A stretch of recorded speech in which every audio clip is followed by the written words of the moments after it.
Akashvani Bhadravati FM 103.5. ಅಂಧಕಾರದ ಆಶಾ ಕಿರಣ ದಲಿತೋದ್ಧಾರಕ ಬಾಬಾ ಸಾಹೇಬ. ವಿಶ್ವಜ್ಞಾನಿ doctor BR Ambedkar ಅವರ ಜೀವನ ಮತ್ತು ಸಾಧನೆ ಕುರಿತ ವಿಶೇಷ ಉಪನ್ಯಾಸ ಮಾಲಿಕೆಯಲ್ಲಿ ಕಾರ್ಯಕ್ರಮ ಸಮಬಾಳಿನ ಶ್ರೀಕಾರ ಸಮಾನತೆಯ ಹರಿಕಾರ. ಈ ಕಾರ್ಯಕ್ರಮದ ಪ್ರಾಯೋಜಕರು ಕುವೆಂಪು ವಿಶ್ವವಿದ್ಯಾಲಯದ ಡಾಕ್ಟರ್ BR ಅಂಬೇಡ್ಕರ್ ಅಧ್ಯಯನ ಕೇಂದ್ರ. ಗಾಢಾಂಧಕಾರದಲ್ಲಿ ತೊಳಲಾಡುತ್ತಿದ್ದವರಿಗೆ ಜ್ಯೋತಿ ನೀನಾದೆ ಅಂಬೇಡ್ಕರ. ಜಯ ಭೀಮ ಅಂಬೇಡ್ಕರ. ವಿಶ್ವಜ್ಞಾನಿ ಡಾಕ್ಟರ್ BR ಅಂಬೇಡ್ಕರ್ ಅವರ ಜೀವನ ಸಾಧನೆ ಕುರಿತ ಉಪನ್ಯಾಸ ಮಾಲಿಕೆಯಲ್ಲಿ ಡಾಕ್ಟರ್ BR ಅಂಬೇಡ್ಕರ್ ಅವರ ಸಾಮಾಜಿಕ ಚಿಂತನೆಗಳು ಈ ಕುರಿತು ಮಾತನಾಡುತ್ತಾರೆ ಶಿವಮೊಗ್ಗ ಸಹ್ಯಾದ್ರಿ ವಿಜ್ಞಾನ ಕಾಲೇಜಿನ ಕನ್ನಡ ವಿಭಾಗದ ಸಹ ಪ್ರಾಧ್ಯಾಪಕರಾದ ಡಾಕ್ಟರ್ ಹಾಮ ನಾಗಾರ್ಜುನ ಅವರು. ನಾನು ಇಂದು ಅಂಬೇಡ್ಕರ್ ಅವರ ಸಾಮಾಜಿಕ ಚಿಂತನೆಗಳನ್ನು ಕುರಿತು ನಿಮ್ಮೊಂದಿಗೆ ವಿಚಾರವನ್ನು ವಿನಿಮಯ ಮಾಡಿಕೊಳ್ಳುತ್ತೇನೆ. ಭಾರತದ ಸಾಮಾಜಿಕ ವ್ಯವಸ್ಥೆ ಅಖಂಡವಾದುದಲ್ಲ. ಅದು ಗಂಡು ಹೆಣ್ಣಿನ ನಡುವೆ ಲಿಂಗಭೇದ, ಮನುಷ್ಯರ ನಡುವೆ ಜಾತಿಭೇದ ಹಾಗೂ ಜಾತಿಗಳ ನಡುವೆ ಮತಭೇದ ಹೀಗೆ ಛಿದ್ರವಾಗಿ ಒಡೆದು ಹೋಗಿದೆ. ಮನುಷ್ಯರ ನಡುವೆ ಪ್ರೀತಿ ವಿಶ್ವಾಸಗಳಿಗೆ ಬದಲಾಗಿ ದ್ವೇಷ, ಅಸೂಯೆಗಳು ಇಲ್ಲಿ ತಾಂಡವವಾಡುತ್ತಿವೆ. ಹುಟ್ಟಿನ ಆಧಾರದ ಮೇಲೆ ಕೆಲವೇ ಜನ ಶ್ರೇಷ್ಠರಾಗಿ ಬಹುಪಾಲು ಜನರನ್ನು ತುಚ್ಛವಾಗಿ ಕಾಣುವ ಈ ಮನೋಧರ್ಮ ಇಡೀ ಮಾನವ ಕುಲಕ್ಕೆ ಕಳಂಕಪ್ರಾಯವಾಗಿದೆ. ಬುದ್ಧ, ಬಸವ, ಪೆರಿಯಾರ್, ಜ್ಯೋತಿಬಾ ಫುಲೆ, ರಾಮ ಮನೋಹರ ಲೋಹಿಯಾ, ಡಾಕ್ಟರ್ ಅಂಬೇಡ್ಕರ್ ಅಂತ ಮಾನವೀಯ ಹೋರಾಟದ ಪ್ರತಿನಿಧಿಗಳ ಪಟ್ಟಿ ಮಾಡುತ್ತಾ ಹೋಗಬಹುದು.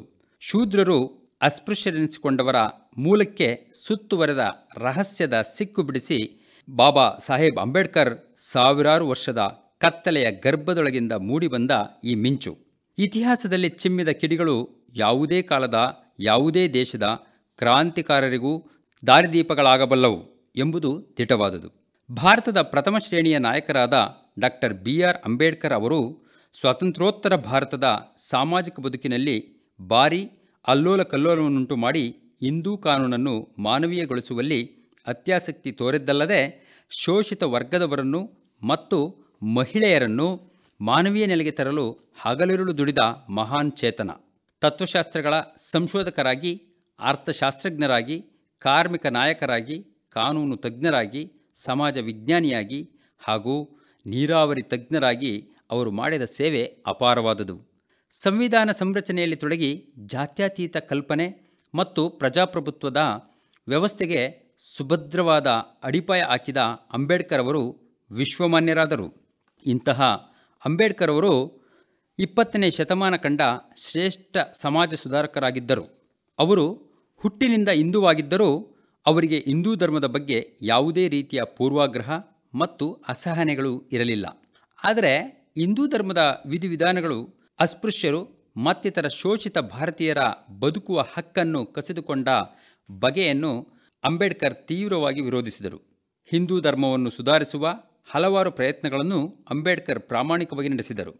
ಈ ಹಿನ್ನೆಲೆಯಲ್ಲಿ ಅಂಬೇಡ್ಕರ್ ಅವರು ತಮ್ಮ ಆದಂಥ ವಿಚಾರಧಾರೆಗಳನ್ನು ಪ್ರಸ್ತಾಪ ಮಾಡುತ್ತಾ ಈ ಆಧುನಿಕ ಭಾರತದ ಚರಿತ್ರೆಯನ್ನು ನಿರ್ಮಾಣ ಮಾಡುವಲ್ಲಿ ಡಾಕ್ಟರ್ ಅಂಬೇಡ್ಕರ್ ಅವರು ಪಟ್ಟ ಶ್ರಮ ಅಪ್ರತಿಮವಾದುದು. ಇಲ್ಲಿಯ ಜಾತಿ ವ್ಯವಸ್ಥೆಯನ್ನು ನಿರ್ಮೂಲನೆ ಮಾಡಲು ಹೋರಾಡಿದ ಒಂಟಿ ಸಲಗ. ಹಿಂದೂ ಕೋಡ್ ಬಿಲ್ ಅಂದು ಸಂಸತ್ತಿನಲ್ಲಿ ಸಂಪೂರ್ಣವಾಗಿ ಒಪ್ಪಿದ್ದರೆ ಮಹಿಳೆಯರು ಇಂದು 33% ಮೀಸಲಾತಿಗಾಗಿ ಹೋರಾಟ ಮಾಡುವ ಅಗತ್ಯ ಬೀಳುತ್ತಿರಲಿಲ್ಲ. ಅವಳು ಸ್ವತಂತ್ರಳಾಗಿ ಬದುಕುತ್ತಿದ್ದಳು. ಅತ್ಯಾಚಾರ, ಅವಮಾನ ಇಂತಹ ಪ್ರಕರಣಗಳ ಸಂಖ್ಯೆ ಇಳಿಮುಖವಾಗುತ್ತಿತ್ತು. ಹಿಂದಿನಂತೆ ಅವ್ಯಾಹತವಾಗಿ ಜರುಗುತ್ತಿರಲಿಲ್ಲವೆಂದೆನಿಸುತ್ತದೆ. ಬುದ್ಧ, ಬಸವ, ಫುಲೆ, ಅಂಬೇಡ್ಕರ್ ಈ ಮುಂತಾದ ಲೋಕೋದ್ಧಾರಕರ ನಾಡಿನಲ್ಲಿ ಜೀವಪರ ನೆಲೆಗೆ ಎಲ್ಲಿಯವರೆಗೆ ಬೆಲೆ ದೊರೆಯುವುದಿಲ್ಲವೋ ಅಲ್ಲಿಯವರೆಗೆ ಮತಾಂತರಗಳು ಚಾಲ್ತಿಯಲ್ಲಿರುತ್ತವೆ. ಮತಾಂಧತೆ, ಮೌಢ್ಯತೆ, ಮಲಿನಗೊಂಡಿರುವ ಅವಾಸ್ತವತೆಯ ಮಂದಿರಕ್ಕೆ ಇಟ್ಟಿಗೆ ಹೊರುವ ಸಂಸ್ಕೃತಿ ಇನ್ನಿಲ್ಲವಾದಾಗ ಮಾತ್ರ ಹಿಂದೂ ಧರ್ಮದಲ್ಲಿ ಪ್ರಗತಿ ಮತ್ತು ಹೊಸತನ ಕಾಣಲು ಸಾಧ್ಯವಿದೆ ಎಂದಿದ್ದಾರೆ. ಆಧುನಿಕ ಭಾರತದಲ್ಲಿ ಸಾಮಾಜಿಕ ಅಸಮಾನತೆಯ ಕೊಳೆಯನ್ನು ಬೇರು ಸಹಿತ ಕಿತ್ತು ಹಾಕಲು ದುಡಿದ ಪ್ರಮುಖರಲ್ಲಿ ಬಾಬಾ ಸಾಹೇಬ್ ಡಾಕ್ಟರ್ ಅಂಬೇಡ್ಕರ್ ಮಹತ್ವದ ಪಾತ್ರ ನಿರ್ವಹಿಸಿದ್ದಾರೆ. ಈ ನೆಲದ ದಲಿತರ ನೋವು, ಅವಮಾನ, ಶತಮಾನಗಳ ಯಾತನೆಯನ್ನು ದೂರ ಮಾಡಿದ ಅಂಬೇಡ್ಕರ್ ಕೇವಲ ವ್ಯಕ್ತಿಯಾಗಿ ಉಳಿಯದೆ ಅವರೊಂದು ಶಕ್ತಿಯಾಗಿ, ಪ್ರಜ್ಞೆಯಾಗಿ, ಮುಖ್ಯವಾಗಿ ದಲಿತರ ಬದುಕಾಗಿ, ಸ್ವಾಭಿಮಾನದ ಸಂಕೇತವಾಗಿದ್ದಾರೆ. ಇಂತಹ ಡಾಕ್ಟರ್ ಅಂಬೇಡ್ಕರ್ ಅವರು ಅಭಿಪ್ರಾಯಪಡುವಂತೆ ಭಾರತದ ಪ್ರಾಚೀನ ಇತಿಹಾಸದ ಬಹುಭಾಗವು ಇತಿಹಾಸವೇ ಅಲ್ಲ. ಅಂದರೆ ಇದರ ಅರ್ಥ ಪ್ರಾಚೀನ ಭಾರತಕ್ಕೆ ಇತಿಹಾಸವಿಲ್ಲ ಎಂಬುದಲ್ಲ. ಪೂರ್ವಾಗ್ರಹ ಪೀಡಿತ ಲೇಖಕರು ಉದ್ದೇಶಪೂರ್ವಕವಾಗಿಯೇ ಪ್ರಾಚೀನ ಭಾರತದ ಇತಿಹಾಸವನ್ನು ವಿರೂಪಗೊಳಿಸಿ ಮಹಿಳೆಯರನ್ನು ಮತ್ತು ಮಕ್ಕಳನ್ನು ರಂಜಿಸಲೆಂದೇ ರಚನೆ ಮಾಡಿದ್ದಾರೆ. ಈ ನೆಲದ ಚರಿತ್ರೆಯುದ್ದಕ್ಕೂ ವೈದಿಕರು ಸ್ವಹಿತಾಸಕ್ತಿ ಮೆರೆಯುತ್ತಲೇ ಬಂದಿದ್ದಾರೆ. ವೈದಿಕರೆಂಬ ಆಶ್ರಮಿಕ ವರ್ಗ ಅನಾದಿ ಕಾಲದಿಂದಲೂ ಮೌಢ್ಯತೆ, ಸಂಪ್ರದಾಯ, ನಂಬಿಕೆ, ಜಾತಿಯ ಹೆಸರಿನ ಮೇಲೆ ಅಸ್ಪೃಶ್ಯತೆಯನ್ನು ಹುಟ್ಟುಹಾಕಿ ಬಹುಸಂಖ್ಯಾತ ಶೋಷಿತರನ್ನು ಕೇರಿಯಿಂದ ದೂರಿಟ್ಟಿದ್ದಲ್ಲದೆ ಅವರನ್ನು ದೈಹಿಕವಾಗಿ, ಮಾನಸಿಕವಾಗಿ ದಮನ ಮಾಡುತ್ತಲೇ ಬಂದಿದ್ದಾರೆ. ಅಕ್ಷರ ಸಂಸ್ಕೃತಿಯಿಂದ ದೂರಿಡುತ್ತಾ ಅವರ ಸಂಸ್ಕೃತಿ, ಸಾಹಿತ್ಯ, ನಡೆ, ನುಡಿ, ಆಚಾರ ವಿಚಾರಗಳಿಗೆ ಯಾವುದೇ ರೀತಿಯ ಮನ್ನಣೆ ಸಿಗದಂತೆ ಕುಯುಕ್ತಿ ಮೆರೆದಿದ್ದಾರೆ. ಮಹಾತ್ಮ ಜ್ಯೋತಿಬಾ ಫುಲೆಯವರು ಆಂಗ್ಲರ ಸಂಸ್ಕೃತಿಯ ಸರ್ವರಿಗೂ ಶಿಕ್ಷಣ ದೊರೆಯಬೇಕು ಎಂಬ ನೀತಿಯ ಪ್ರಭಾವದಿಂದ ದಲಿತೋದ್ಧಾರಕ್ಕೆ ತೊಡಗುತ್ತಾರೆ. ಇವರ ನಂತರ ಛತ್ರಪತಿ ಶಾಹು ಮಹಾರಾಜ್ ಅವರು ತಮ್ಮ ಸಂಸ್ಥಾನದಲ್ಲಿ ಮೀಸಲಾತಿ ನೀತಿಯನ್ನು ಜಾರಿಗೆ ತರುವುದರ ಮೂಲಕ ದಲಿತರ ಹೊಸ ಬದುಕಿಗೆ ನಾಂದಿ ಹಾಡುತ್ತಾರೆ. ಸ್ವತಃ ಶಾಹು ಮಹಾರಾಜರು ಅಂಬೇಡ್ಕರ್ ಅವರ ಸಾಮಾಜಿಕ ಚಳುವಳಿಗೆ ಪ್ರೋತ್ಸಾಹ ನೀಡುವ ಮೂಲಕ ಆಧುನಿಕ ಭಾರತದ ಹೊಸದೊಂದು ಯುಗ ಉದ್ಭವವಾಗುತ್ತದೆ. ಫುಲೆ, ಛತ್ರಪತಿ ಶಾಹು ಮಹಾರಾಜ್, ಸಯಾಜಿರಾವ್ ಗಾಯಕ್ವಾಡ್ ಇವರ ಹೊಸ ವಿಚಾರಗಳಿಗೆ ಪ್ರೇರಿತರಾದ ತಮಿಳಿನ ಪೆರಿಯಾರ್ ರಾಮಸ್ವಾಮಿ, ಮೂಲತಃ ಇವರು ಕನ್ನಡದವರಾಗಿದ್ದರು. ಹೀಗೆ ಕನ್ನಡ ನಾಡಿನ ನಾಲ್ವಡಿ ಕೃಷ್ಣರಾಜ ಒಡೆಯರ್ ಇವರೆಲ್ಲರೂ ಜೀವಪರ ಚಿಂತನೆಗೆ ನೆಲೆಯನ್ನೊದಗಿಸಿದ ಮಹನೀಯರಾಗಿದ್ದಾರೆ. 1ನೇ ವಿಶ್ವಯುದ್ಧದಿಂದ ಪಾಠ ಕಲಿತು ಅನೇಕ ರಾಷ್ಟ್ರಗಳು ಪ್ರಜಾಪ್ರಭುತ್ವವಾದಿ ಮೌಲ್ಯಗಳಿಗೆ ಒಲಿದವು. ಇದರ ಪರಿಣಾಮವು ಸಾಮಾಜಿಕ ಸುಧಾರಣಾ ಆಂದೋಲನಗಳ ಮೇಲೆ ವಿಶ್ವದಾದ್ಯಂತ ಪ್ರಭಾವ ಉಂಟಾಯಿತು. ಸಹಜವಾಗಿಯೇ ಭಾರತದ ಅಸ್ಪೃಶ್ಯ ಸಮುದಾಯಗಳ ಮೇಲೆಯೂ ಈ ಪರಿಸ್ಥಿತಿ ವಿಶೇಷ ಪ್ರಭಾವ ಬೀರಿತು. ಶತಮಾನಗಳಿಂದ ದಮನಕ್ಕೊಳಗಾಗಿದ್ದ ಸಮುದಾಯದಲ್ಲಿ ಜಾಗೃತಿ ಮೂಡಲಾರಂಭಿಸಿತು. ಹಕ್ಕು ಪಡೆದುಕೊಳ್ಳಬೇಕೆಂಬ ಅದಮ್ಯ ಛಲ ಕಾಣಿಸಿತು. ಆ ಮೂಲಕ ಪ್ರಜ್ಞೆ ಪಡೆದ ಸಮುದಾಯ ತನ್ನ ದನಿಯನ್ನು, ನಡಿಗೆಯನ್ನು ಹಕ್ಕೊತ್ತಾಯದಿಂದ ದಾಖಲಿಸಿತು. ಸಾಮಾಜಿಕ ಬದಲಾವಣೆಗೆ ಯಾವಾಗಲೂ ಬಲ ಬರುವುದು ಹಕ್ಕು ಚಲಾಯಿಸುವ ಪ್ರಜ್ಞೆಯುಳ್ಳ ಹಾಗೂ ಸಂಘಟಿತ ಸಮುದಾಯಗಳಿಂದಲೇ ಹೊರತು ದಾನಿಗಳಿಂದಲ್ಲ, ಹೊರಗಿನ ಬೆಂಬಲಿಗರಿಂದಲ್ಲ ಎಂಬ ವಿಶ್ವವ್ಯಾಪಿ ಅನ್ವಯವಾಗುವ ನಿಯಮ ಜಾರಿಯಾಯಿತು. ಬಾಬಾ ಸಾಹೇಬ್ ಅಂಬೇಡ್ಕರ್ ಅವರು ಸಂಪತ್ತಿನ ಕ್ರೋಢೀಕರಣ ಮತ್ತು ಏಕಸ್ವಾಮ್ಯಗಳ ಕುರಿತು ಹೋರಾಡುವುದು ಅವರ ನಿಜವಾದ ಉದ್ದೇಶವಾಗಿದೆ.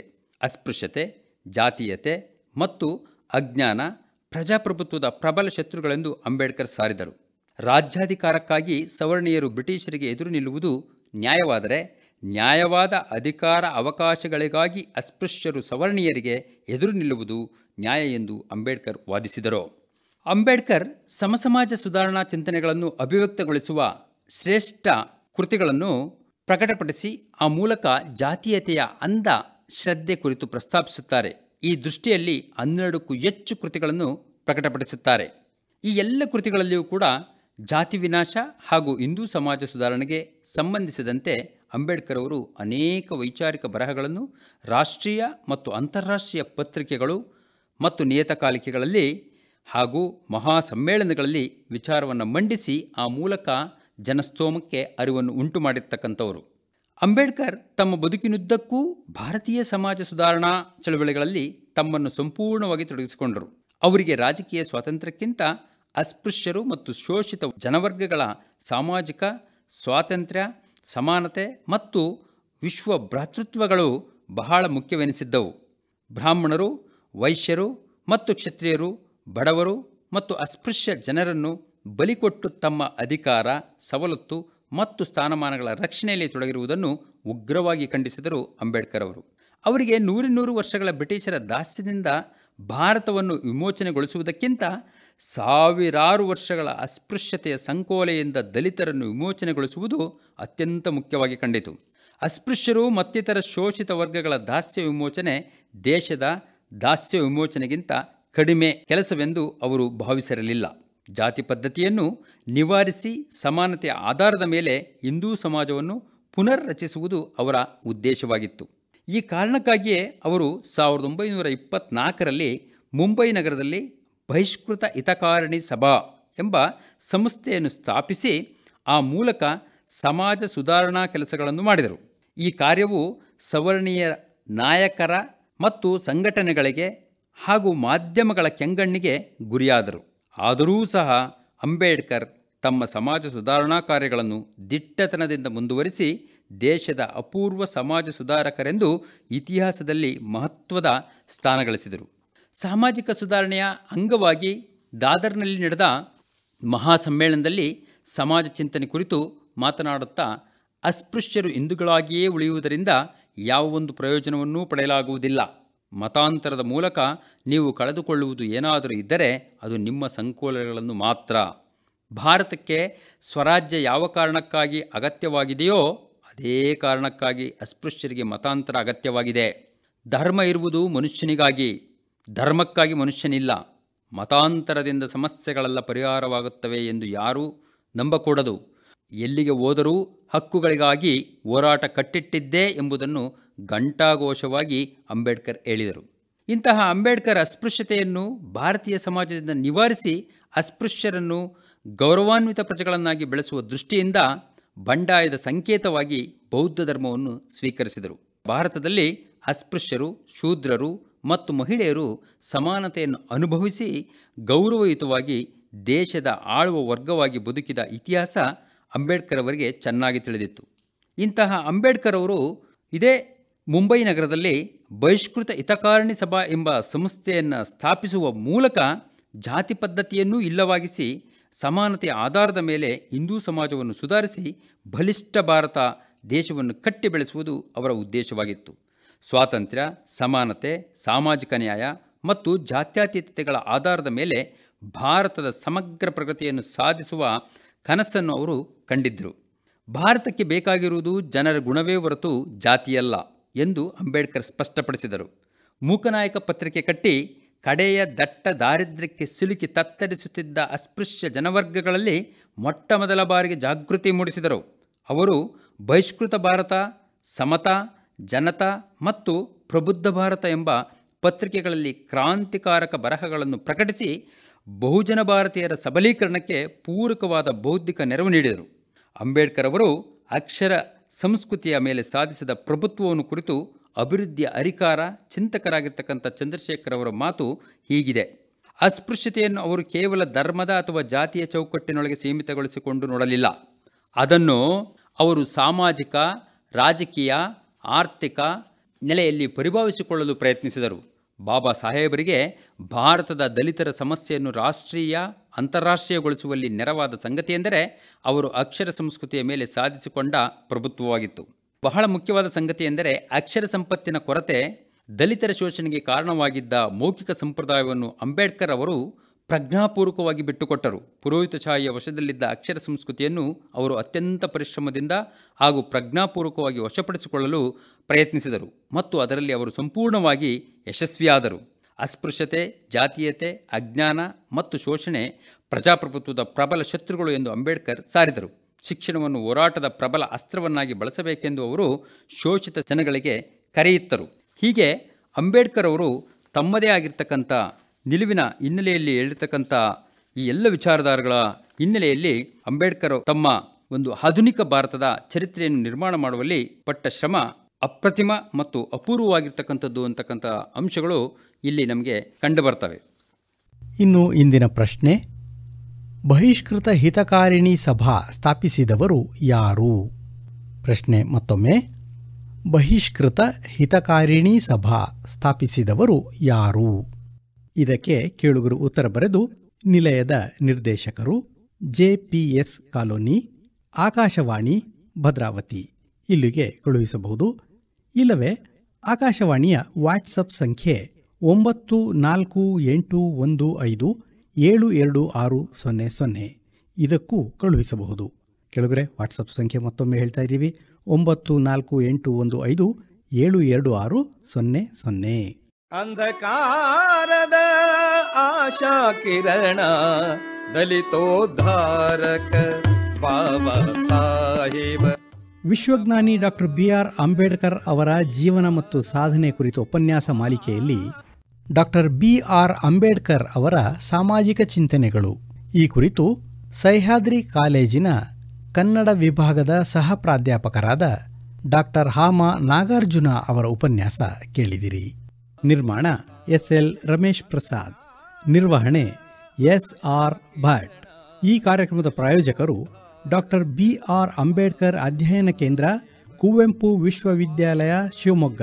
ಈ ಕಾರ್ಯಕ್ರಮ ಆಕಾಶವಾಣಿ ಭದ್ರಾವತಿ ಕೇಂದ್ರದ ಕೊಡುಗೆ.